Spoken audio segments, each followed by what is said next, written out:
اسم کی تین حالتیں، حالت رفع، حالت نصب اور حالت جر ہوتی ہیں۔ عربی زبان میں 85% اسماء ایسے ہیں جو تینوں حالتوں میں تین شکلیں اختیار کرتے ہیں۔ حالت رفع میں ان کی اور شکل ہوتی ہے، نصب میں اور شکل ہوتی ہے، جر میں اور شکل ہوتی ہے، لیکن وہ شکل اتنی زیادہ تبدیل نہیں ہوتی کہ آپ انہیں پہچان نہ سکیں۔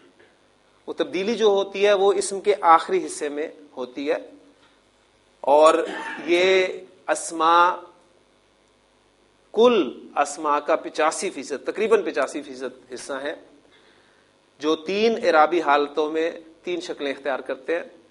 ان اسماء کی علامت ہم نے ایک مقرر کی تھی کل کہ ان اسماء کی علامت تنوین ہے، اور ان اسماء کو منصرف اسماء کہا جاتا ہے۔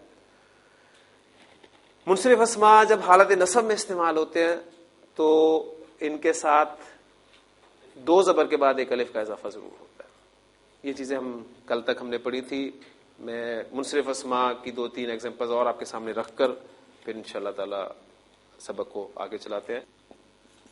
بیتن، گھر، ہماری ویکیبلری انشاءاللہ تعالی اسی طرح بنے گی۔ جو چھوٹے چھوٹے لفظ آپ یہاں پر بورڈ پر دیکھیں وہی آپ یاد کریں، انہی الفاظ کو ہم اپنی مختلف ایکسرسائز میں انشاءاللہ تعالی استعمال کریں گے، ٹھیک ہے؟ اسی طرح آپ کی ویکیبلری جو ہے وہ بڑھ سکتی ہے۔ ویسے کبھی بھی ایسا نہیں ہوتا کہ انسان ڈکشنری کھول کے بیٹھ جائے اور الفاظ یاد کرنا شروع کر دے، وہ اسی طرح پڑھتے پڑھتے جو ہے مختلف الفاظ جو ہے وہ کسی بھی زبان کے سیکھتے ہیں۔ بیتن گھر کے معنی میں استعمال ہوتا ہے، اور اس کی حالت نصب جو ہے وہ کس طرح لکھیں گے ہم؟ بیتن، الف ضرور ہم نے ایڈ کرنا ہے کیونکہ یہ قاعدہ ہے منصرف اسماء کے ساتھ، اور اس کی حالت جر جو ہے وہ بیتن۔ گھر کی ایک اور عربی استعمال کی جاتی ہے دارن۔ ان دونوں میں فرق کیا ہے؟ پھر یہ ٹیکنیکل سی بحث ہے، جو آپ سمجھ لیں کہ ہوم اور ہاؤس میں فرق ہوتا ہے وہ بیتن اور دارن میں فرق ہوتا ہے۔ اس کی حالت نصب دارن اور حالت جر دارن۔ پھر آپ کو پتا ہے کہ ہر گھر میں ایک دیوار بھی ہوتی ہے، جدارن کہتے ہیں دیوار کو، جدارن، جدارن۔ یہ تمام الفاظ جو ہیں یہ قرآنک ورڈز ہیں، ذہن میں رکھیے گا۔ اس کلاس میں آپ کو بیٹھنے کا، پڑھنے کا دوسرا فائدہ جو ہوگا وہ یہ بھی ہوگا کہ نبی کریم صلی اللہ علیہ وسلم کا فرمان ہے کہ من قرأ حرفا من کتاب اللہ، جس نے اللہ کی کتاب میں سے ایک حرف پڑھا، فلاح حسنۃ، تو اس کے لیے ایک نیکی ہے، والحسنۃ بعشر امثالها، اور وہ ایک نیکی جو ہے اس جیسی 10 نیکیوں کے برابر ہے۔ یعنی قرآن مجید کا ایک حرف آپ پڑھتے ہیں تو آپ کو 10 نیکیاں اللہ تعالیٰ کی طرف سے آپ کے کھاتے میں لکھی جاتی ہیں۔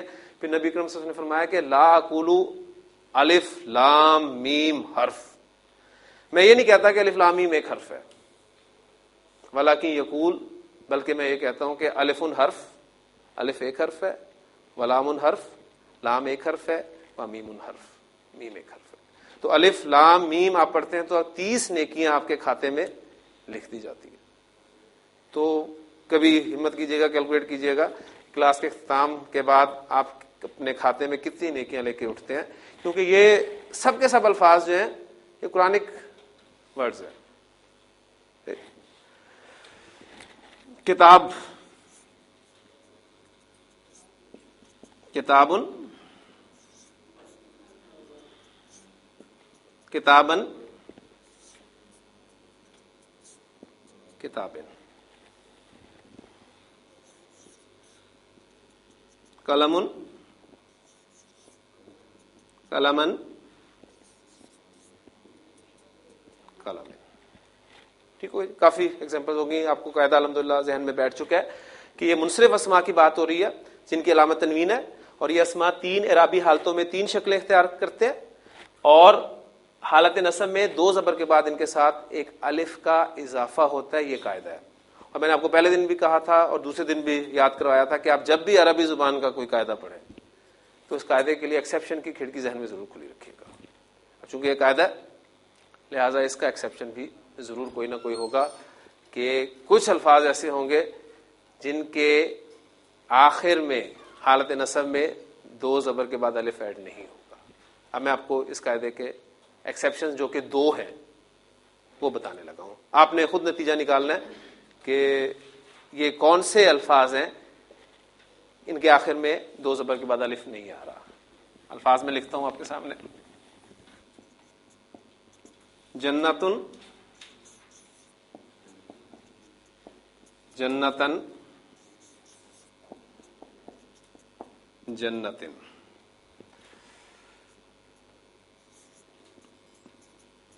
امرأتن عورت کے لیے لفظ استعمال ہوتا ہے عربی زبان میں.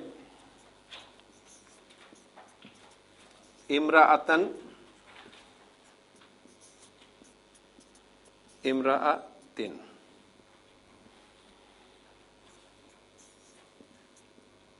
آیتن، آیتن، آیتن. تو نتیجہ یقیناً آپ نے نکال لیا ہوگا.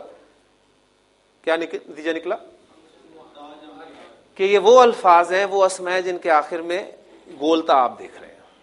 تو وہ اسماء عربی زبان میں جن کے آخر میں گولتا آتی ہے وہ جب حالت نصب میں استعمال ہوتے ہیں تو دو زبر کے بعد الف ایڈ نہیں ہوتا. یہ اس قاعدے کا ایکسیپشن نمبر 1 ہے قرآن مجید میں. بلکہ مجھے یقین ہے کہ آپ لوگوں نے پریکٹس شروع کر دی ہوگی.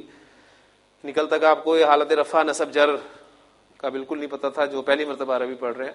اب یقیناً وہ قرآن مجید کھولتے ہوں گے تو اب وہ غور کرتے ہوں گے یقیناً کہ اس پہ دو پیش آ رہے ہیں، اس پہ دو زبر آ رہے ہیں، اس پہ دو زیر آ رہے ہیں. تو یہ آپ کی پریکٹس جو ہے الحمدللہ یہ شروع ہو چکی ہے.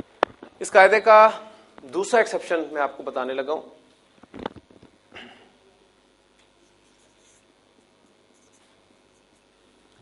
سماؤن کے معنی ہیں آسمان کے. سماعن، سماعن. میں نے حالت نصب میں دو زبر کے بعد الف ایڈ نہیں کیا. ماؤن، ماءن، مائن، پانی.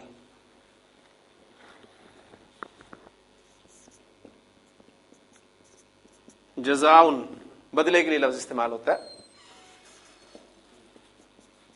جزاءن، جزائن. کوئی نتیجہ نکلتا ہے؟ یعنی آپ نے نتیجہ نکالا کہ اسم کے آخر میں حمزہ آ جائے. ٹھیک ہے، یہ آپ نے نتیجہ نکالا. اب میں کوشش کرتا ہوں کہ نتیجہ جو آپ نے نکالا اسے غلط ثابت کروں.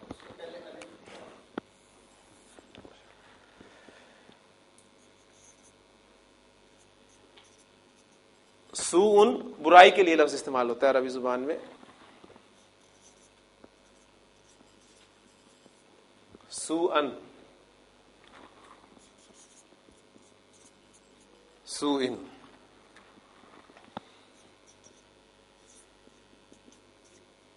شیئن، شیئن، شیئن. تو قاعدہ جو بہدین صاحب نے بولا کہ حمزہ آئے لیکن حمزہ سے پہلے الف آئے، یہ شرط ہے. اختتام ان اسماء کا بھی حمزہ پر ہو رہا ہے لیکن حمزہ سے پہلے الف نہیں ہے. یہاں پر واو ہے اور یہاں پر یا ہے. قرآن مجید میں شیئن آپ اکثر دیکھتے ہیں وہ اسی طرح لکھا ہوتا ہے، الف کے ساتھ لکھا ہوتا ہے حالت نصب میں. تو وہ جو قاعدہ ہم نے پڑھا تھا کہ منصرف اسماء حالت نصب میں استعمال ہوتے ہیں تو دو زبر کے بعد ایک الف ایڈ ہوتا ہے. اس قاعدے کے دو ایکسیپشنز ہم نے پڑھ لیے. اگر اسم گولتا پر اینڈ ہو رہا ہے تو دو زبر کے بعد الف ایڈ نہیں ہوگا، اور اگر اسم کے آخر میں حمزہ آ رہا ہے اور حمزہ سے پہلے الف آ رہا ہے تو بھی حالت نصب میں دو زبر کے بعد الف ایڈ نہیں ہوگا. کلیئر جی؟ اب اتنا پڑھنے کے بعد آپ لوگوں نے سوچا کہ قرآن مجید میں ہم نے جو کچھ پڑھا ہے اس منصرف اسماء کے حوالے سے اس کی ذرا اپلیکیشن تو دیکھیں کہ ایسے ہی ہے. تو آپ نے قرآن مجید کی سورت کوئی نکالی اور قرآن مجید میں آپ نے سوچا کہ 30واں